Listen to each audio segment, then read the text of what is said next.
سیرت النبی صلی اللہ علیہ وآلہ وسلم۔ عنوان: نماز کی ابتدا۔ حضور اقدس صلی اللہ علیہ وآلہ وسلم نے معراج کے دوران جہنم کے داروغ مالک کو دیکھا۔ وہ انتہائی سخت طبیعت کا فرشتہ ہے۔ اس کے چہرے پر غصہ اور غضب رہتا ہے۔ آپ صلی اللہ علیہ وآلہ وسلم نے اسے سلام کیا۔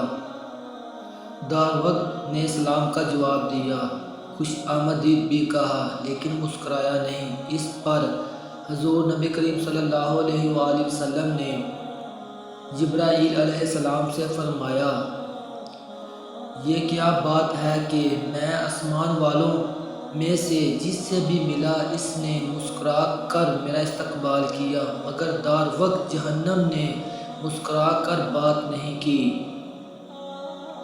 اس پر جبرائیل علیہ السلام نے کہا، یہ جہنم کا داروغ ہے، جب سے پیدا ہوا ہے آج تک کبھی نہیں ہنسا۔ اگر یہ ہنس سکتا ہے تو صرف آپ ہی کے لیے ہنستا۔ یہ بات اچھی طرح جان لے کہ نبی کریم صلی اللہ علیہ وآلہ وسلم کو معراج جاگنے کی حالت میں جسم اور روح دونوں کے ساتھ ہوئی۔ بعض لوگ معراج کو صرف ایک خواب کہتے ہیں اور بعض کہتے ہیں صرف روح گئی تھی، جسم ساتھ نہیں گیا تھا۔ اگر یہ دونوں باتیں ہوتی تو پھر معراج کے واقعے کی بلا کیا خصوصیت تھی؟ خواب میں تو عام آدمی بھی بہت کچھ دیکھ لیتا ہے۔ معراج کی اصل خصوصیت ہی یہ ہے کہ آپ صلی اللہ علیہ وآلہ وسلم جسم سمت آسمانوں پر تشریف لے گئے، لہذا گمراہ لوگوں کے بہکاوے میں مت آئیں۔ اور پھر یہ بات بھی ہے کہ اگر یہ صرف خواب ہوتا یا معراج صرف روح کو ہوتی تو مشرکین مکہ مذاق نہ اڑاتے، جبکہ انہوں نے ماننے سے انکار کیا اور مذاق بھی اڑایا۔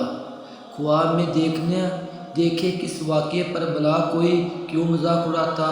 معراج کے دوران میں اس سلسلے میں بھی اختلاف پایا جاتا ہے کہ نبی کریم صلی اللہ علیہ وآلہ وسلم نے اللہ تعالیٰ کو دیکھا یا نہیں۔ اس بارے میں دونوں طرح کی حدیث موجود ہیں۔ اس معاملے میں بہتر یہ ہے کہ ہم خاموشی اختیار کریں، کیونکہ یہ ہمارے عقیدہ کا مسئلہ نہیں ہے اور نہ ہم اس سے قیامت کے دوران یہ سوال پوچھا جائے گا۔ حضور صلی اللہ علیہ وآلہ وسلم اللہ تعالیٰ سے ہم کلامی کے بعد آسمانوں سے واپس زمین پر تشریف لے آئے۔ جب اپنے بستر پر پہنچے تو وہی اسی طرح گرم تھا جس طرح چھوڑ کر گئے تھے۔ یعنی معراج کا یہ عجیب واقعہ اور اتنا طویل سفر صرف ایک لمحے میں پورا ہو گیا۔ یوں سمجھیں کہ اللہ تعالیٰ نے اس دوران کائنات کے وقت کی رفتار کو روک دیا، جسم کے باعث یہ معجزہ نہایت تھوڑے وقت میں مکمل ہو گیا۔ معراج کی رات کے بعد جب صبح ہوئی اور سورج ڈھل گیا تو آپ جبرائیل علیہ السلام تشریف لائے۔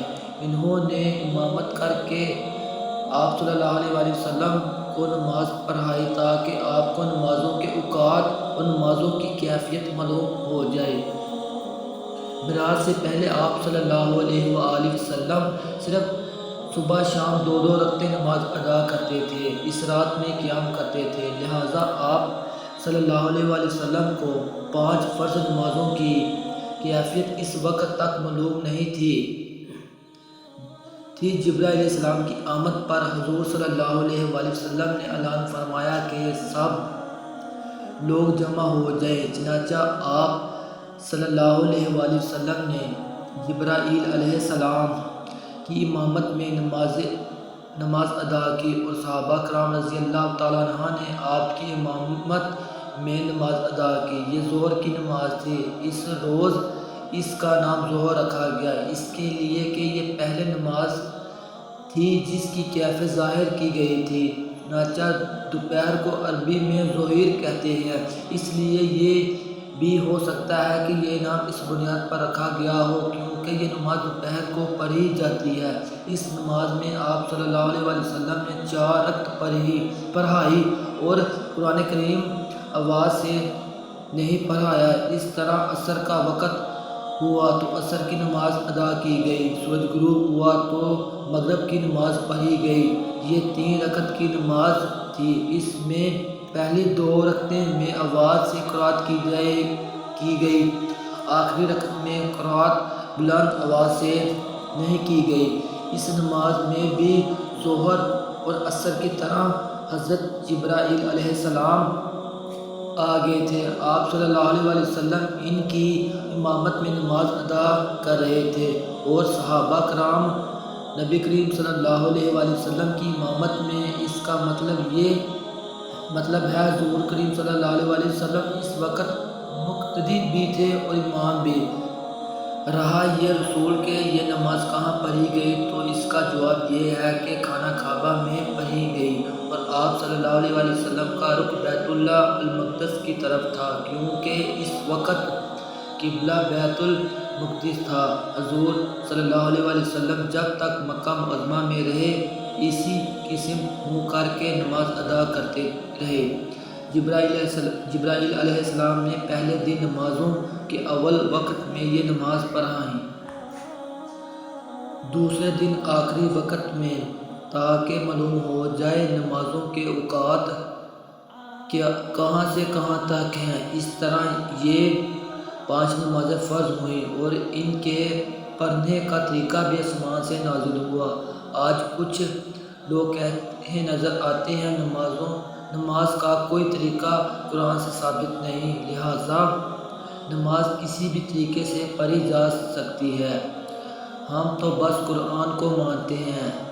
ایسے لوگ صحیح گمراہی میں مبتلا ہیں۔ نماز کا طریقہ بھی آسمان سے ہی نازل ہوا اور ہمیں نماز اسی طرح پڑھنا ہوگی جس طرح نبی کریم صلی اللہ علیہ وسلم اور آپ کے صحابہ رضی اللہ تعالیٰ عنہ پڑھتے رہے۔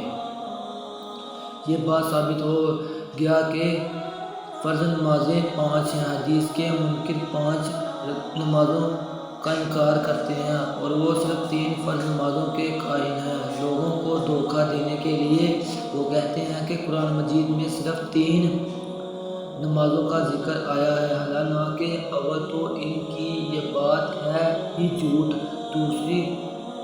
دوسرا یہ کہ حدیث سے 5 نمازیں ثابت ہیں تو کسی مسلمان کے لیے ان سے انکار کرنے کی کوئی گنجائش نہیں رہتی۔ 5 نمازوں کی حکمت کے بارے میں علماء نے لکھا ہے کہ انسان کے اندر اللہ تعالیٰ نے 5 حواس یعنی 5 حسیں رکھی ہیں۔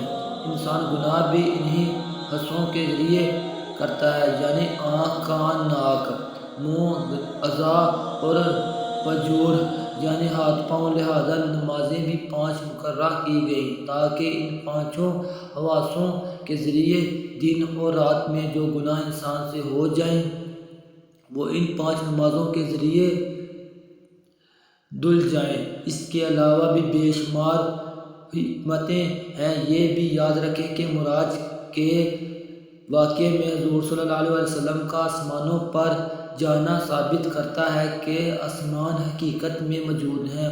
موجودہ ترقی یافتہ سائنس کا نظریہ ہے کہ آسمان کا کوئی وجود نہیں بلکہ یہ کائنات کی ایک عظیم خلا ہے۔ انسانی نگاہ جہاں تک جا کے رک جاتی ہے وہاں اس خلا کی مختلف روشنیوں کے پیچھے ایک نیلگوں حد نظر آتی ہے۔ اس نیلگوں حد کو انسان آسمان کہتا ہے، لیکن اسلامی تعلیمات نے ہمیں بتایا ہے کہ آسمان موجود ہیں اور آسمان اس ترتیب سے موجود ہیں جو قرآن اور حدیث نے بتائی ہے۔ قرآن مجید کی بہت سی آیات میں آسمان کا ذکر ہے، بعض آیات میں 7 آسمانوں کا ذکر ہے، جن سے معلوم ہوتا ہے کہ آسمان ایک اٹل حقیقت ہے، نہ کہ نظر کا دھوکہ۔ الحمدللہ معراج کا بیان تکمیل کو پہنچا۔ اس کے بعد سیرت النبی صلی اللہ علیہ وآلہ وسلم قدم بقدم ہم معراج کے بعد کے واقعے بیان کریں گے انشاءاللہ۔ اور ویڈیو کو لائک کریں، سبسکرائب کریں۔ اللہ حافظ۔